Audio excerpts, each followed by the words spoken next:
النهارده رابع يوم رمضان، كل سنه وانتم طيبين. يلا بقى نشوف هنعمل معايا محشي بتنجان ورز معمر، طاجن رز معمر وفراخ مشويه وفرخه في الكيس الحراري محشيه. يلا بينا نشوف الطريقه، نشوف هنعملها ازاي. يلا بينا. تعالى بقى نشوف التتبيله بتاعت الفراخ المشويه الاول، هنبدا بيها ونشوف هنعملها ازاي. هنا معايا الكبه، حطيت طماطميتين وبصلتين، هضربهم وارجع لكم تاني. اهي ضربت البصل والطماطم في الكبه ونعمتهم، انا بحب انعمهم كده اهو. يلا بقى ننزل بالبهارات. البهارات اهيت ملح وسبع بهارات، فلفل اسود والبابريكا مدخنه بتبقى خطيره جدا في المشاوي، وكاري وحبه صغيرين من الكاري اهو. يبقى ملح وسبع بهارات وفلفل اسود وبابريكا مدخنه، ماشي. لو عندك سماق حطي، بس انا ما عنديش، وحبه من الكاري. هننزل كده، وبعد كده هنزل، يبقى انا نزلت بالبهارات. هنزل بمعلقه من معجون الطماطم، معلقه من معجون الطماطم الجاهزه. بصوا بتخلي التتبيله في حته ثانيه خالص اهو. وبعد كده عصره ليمونه، وبعد كده عصره ليمونه زي ما انتم شايفين كده. هفصل بس عشان الاذان وارجع لكم تاني. خلاص حطيت هنا معلقه من معجون الطماطم وعصره من الليمونه. لو عندك خل حطي، بس انا ما عنديش خل، والعيال في الدروس مش هنا. وحبه من الزيت بس كده. هنقلب بقى كل ده كده مع بعضه. بصوا التتبيله ديت جربوها هتعجبكم جدا، من احسن التتبيلات المشويه اللي انا بعملها. الفراخ المشويه، لحمه مشويه، بتبقى حلوه جدا اهي اهي. بصي شكلها اصلا ريحتها خطيره وشكلها تحفه. هسيبها بقى على جنب، ونجيب ايه، هوريكم الفرخه هقطعها ازاي، عشان الناس اللي طلبت مني تقطع الفرخه ازاي. انا هجيبها ايه، انا عملتها قبل كده بس انا هعملها لكم تاني بقى. يلا بينا. واحده من مكعب الماجي دوت اختياري مش اجباري، بس انا بحب احطه مع الخلطه اهو، عشان نسيت اقول لكم. واحد من مكعب الماجي بس كده.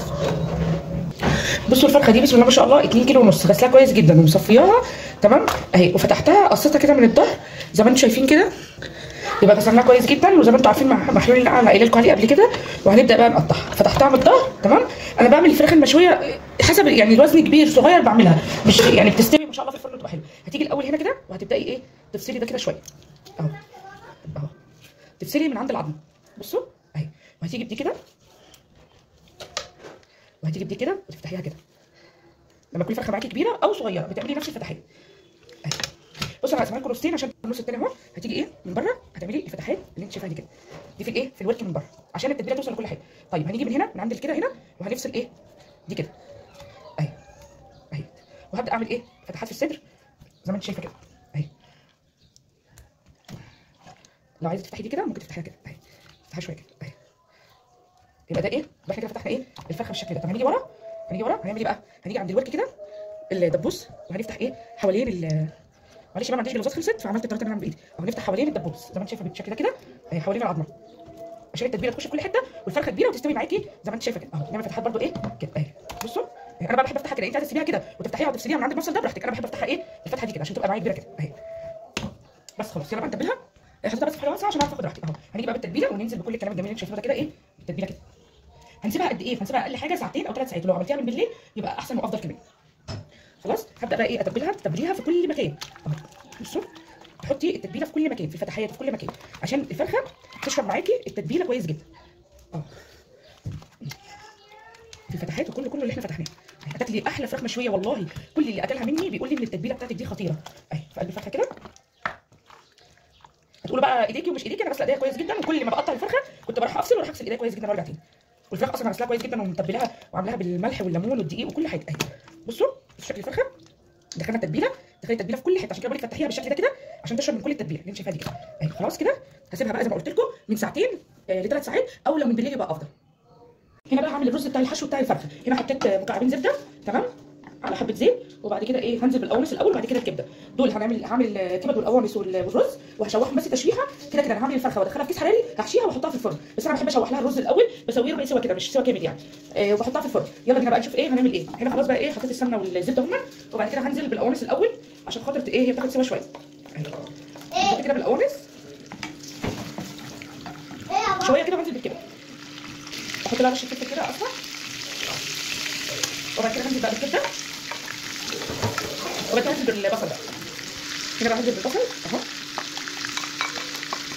بصوا طريقه الفراخ المحشيه دي يا بنات حلوه جدا، اللي بتتعمل في الفرن في الكيس الحراري حلوه قوي، جربوها هتعجبكم.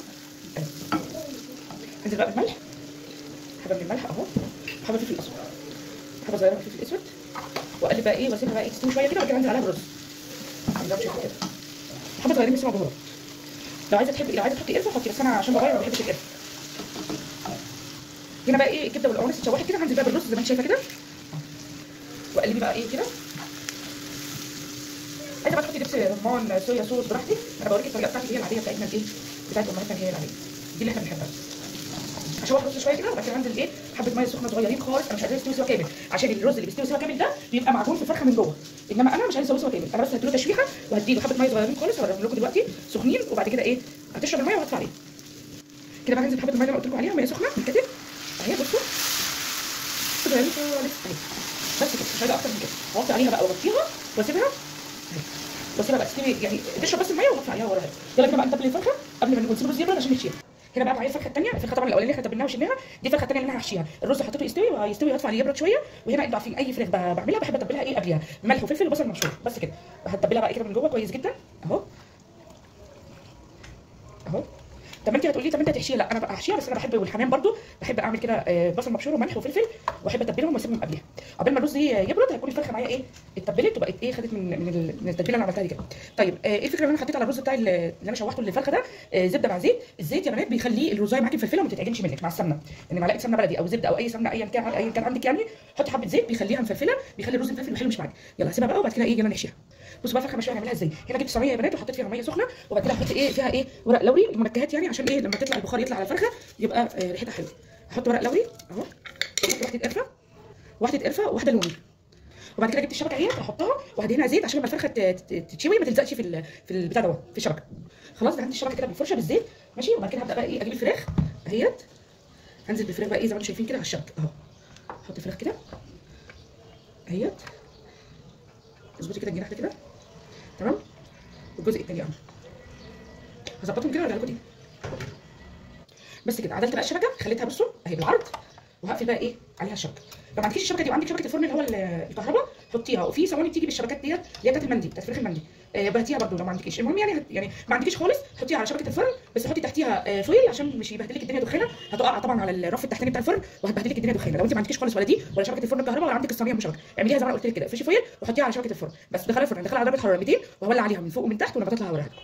خلاص بقى الرز اهوت هبدا بقى ايه احشيه زي ما انتم شايفين كده. دي معلقه صغيره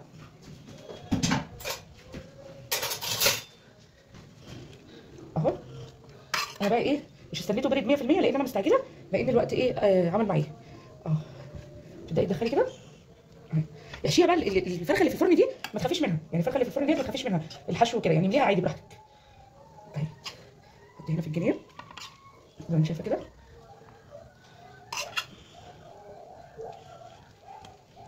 لو اتبقى حاجه بسويه، يعني لو اتبقى حاجه بسويه وبحطه تحت من الفرخه في التقديم اهي. هبدا بقى ايه اخد كده لقدام الرز ده كده لقدام عشان الزور يبقى ايه بالشكل اللي انت شايفه ده كده اهو.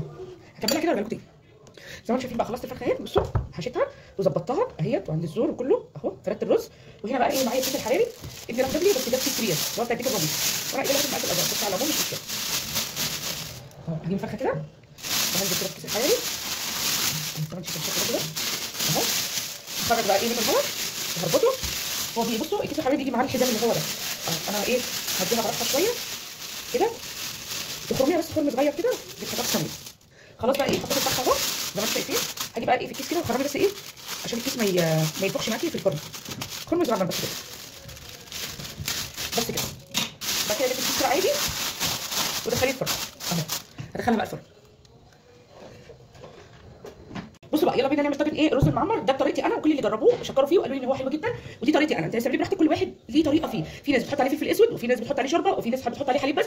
انا من الناس ولا بحط فلفل اسود ولا بحط شوربه، ما بحطش غير حليب وملح وسكر وسمنه بلدي وقشطه او زبده وقشطه بس كده. يلا بينا نشوف الطريقه ونشوف هنعمله ازاي. هنا معايا كوبايتين ونص من الرز، ودايما تخلي الرز يعني تسيبي في الطاجن مسافه كده عشان الرز المعمر بيعلى ايه معايا. طيب انا الاول كده هجيب معلقتين من القشطه زي ما انت شايفه كده اهو